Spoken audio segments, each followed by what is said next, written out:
There's a common lie that very low-calorie liquid diets jumpstart weight loss.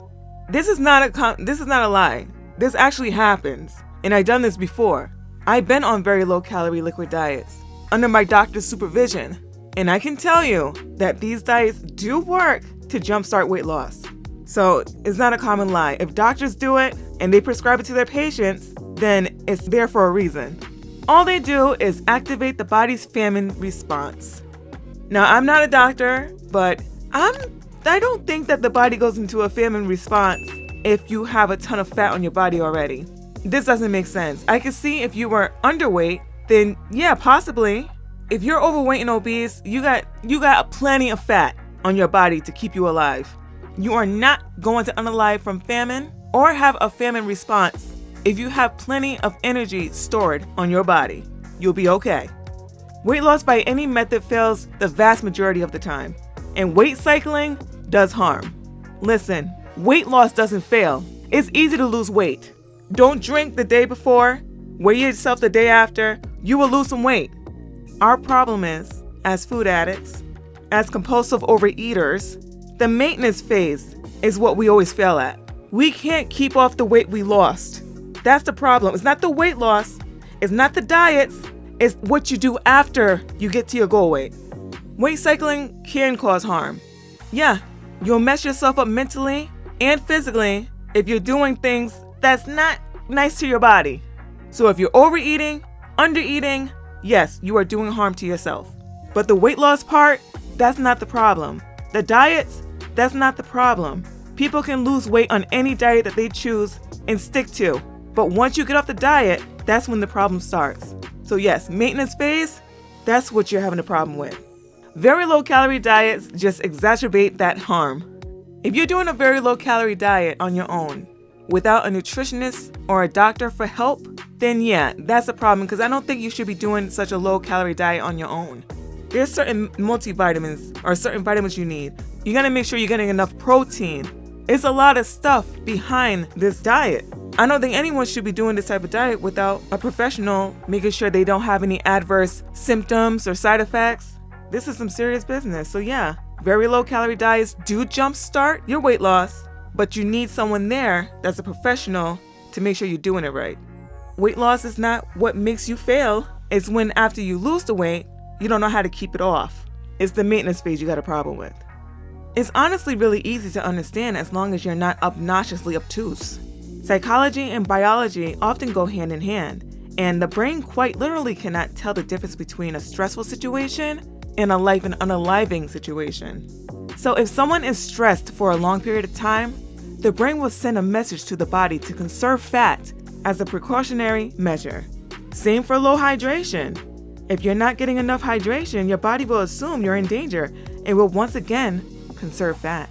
Eating a lot does the opposite of what you think it does in terms of weight gain. Not eating at all makes you gain more weight than eating a lot. Exercise rarely does anything at all to help with weight loss either. Okay, you do not gain fat if you're dehydrated. You do not gain fat from having stress alone. And you do not gain fat if you undereat. This doesn't make sense.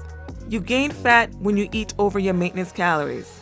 Now for the stress situation, stress alone, like I said, does not make you gain fat. It's what you do to get rid of that stress. Are you eating junk food?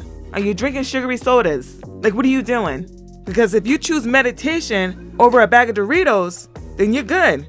But if you choose to eat 50 bag of Doritos and go order yourself 2 extra large pizzas, then yeah, it's not the stress, it's what you're eating. And low hydration, not drinking enough water, no, that does not make you fat. It does not make you gain fat. It just makes you have a headache. It makes you feel weak and dizzy. It does not make you fat. And not eating at all makes you gain more weight than eating a lot? How? I think you got weight gain and fat gain mixed up. When you gain weight, it could be because of bloating. It can be because you're dehydrated. Weight gain, that's what weight gain is. Fat gain is that goo that you save on your body that's hard to burn off. Yeah, that's what really counts. Exercise rarely does anything to help with weight loss. Exercise has a lot to do with gaining muscle and helping you maintain. You can't out-exercise a bad diet. Then people aren't allowed to complain because there's literally isn't systematic oppression of these people. Are you able to fit in one seat on a train or plane without issues and struggles? Yes? Then STFU. I, a mid-sized person, may be somewhat uncomfortable because I just happen to be tall with long legs. But I can manage. I'll bet a bit cramped the whole time for want of more leg room. But I've seen fat people who have to buy an extra plane or train ticket because the seats are just too freaking narrow. This world favors thin people and hates fat people. The end. Hashtag fatphobic bullcrap. Hashtag fatphobia. Hashtag fat liberation. Hashtag systematic oppression. Hashtag thin privilege. Hashtag thin people STFU challenge. Okay. Thin people aren't allowed to complain because there's literally isn't systematic oppression of thin people. Any person that has an issue with anything can complain all they want. You are not the gatekeeper of who can complain about their bodies. And it's not the thin person's fault that a fat person can't fit in one chair. That's the fat person's fault. No one put anything to that person's head and made them eat all that food to make them the way they are today. That's not the thin person's fault. And you being a mid-sized person that happens to be tall with long legs, that's something out of your control. These people are fat because they chose to be fat. But yes, if you need 2 seats to sit in, you must buy 2 seats to sit in. That's not my fault. That's not a thin person's fault. That's your fault. You decided that this is what you wanted with your body. You decided that this is how you want to live, that this is how you want your body to be.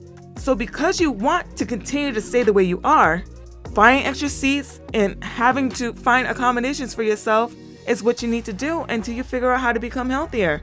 That's not thin people's fault. That's your fault as a fat person.